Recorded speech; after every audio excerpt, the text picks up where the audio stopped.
സംസ്ഥാനത്ത് 13 ഇനം സബ്സിഡി സാധനങ്ങൾ വിലയാണ് വർദ്ധിക്കുന്നത്. ചെറുപയർ, ഉഴുന്ന്, കടല, വൻപയർ, തുവരപ്പരിപ്പ്, മുളക്, മല്ലി, പഞ്ചസാര, വെളിച്ചെണ്ണ, ജയ അരി, കുറുവയരി, മട്ടയരി, പച്ചരി എന്നിവയ്ക്ക് വില കൂടും.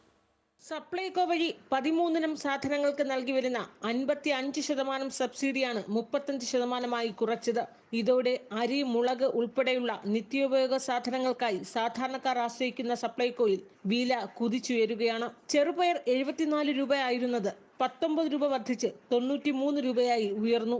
ഉഴുന്നാകട്ടെ 66 രൂപയിൽ നിന്ന് 95 രൂപയായി ഉയർന്നു. 29 രൂപയുടെ വർധനവാണ് ഉണ്ടായിരിക്കുന്നത്. വൻകടല 43 രൂപയായിരുന്നത് 27 രൂപ വർദ്ധിച്ച് 70 രൂപയായി മാറി. തുവരപ്പരിപ്പ് 45 രൂപയിൽ നിന്ന് 46 രൂപ ഉയർന്ന് 111 രൂപയായി മാറിയിട്ടുണ്ട്. അതേസമയം സാധാരണക്കാർ ഏറെ ആശ്രയിക്കുന്ന മുളകിന്റെ വില വലിയ രീതിയിലാണ് കുതിച്ചുയർന്നിരിക്കുന്നത്. അരക്കിലോ മുളകിന് 37 രൂപ 50 പൈസ ആയിരുന്നത് 45 രൂപയുടെ വർധനവിലൂടെ 82 രൂപയായി ഉയർന്നിരിക്കുന്നു. 1 കിലോ മുളക് വാങ്ങുമ്പോൾ 90 രൂപയുടെ വില വർധനവാണ് ഉണ്ടായിരിക്കുന്നത്.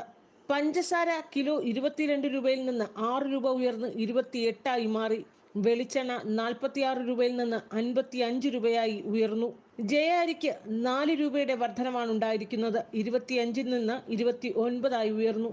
കുറവരി 25 നിന്ന് 5 രൂപ ഉയർന്ന് 30 മാറി. മട്ട അരിക്ക് 5 രൂപയുടെ വില വർധനവ് ഉണ്ടായിട്ടുണ്ട്.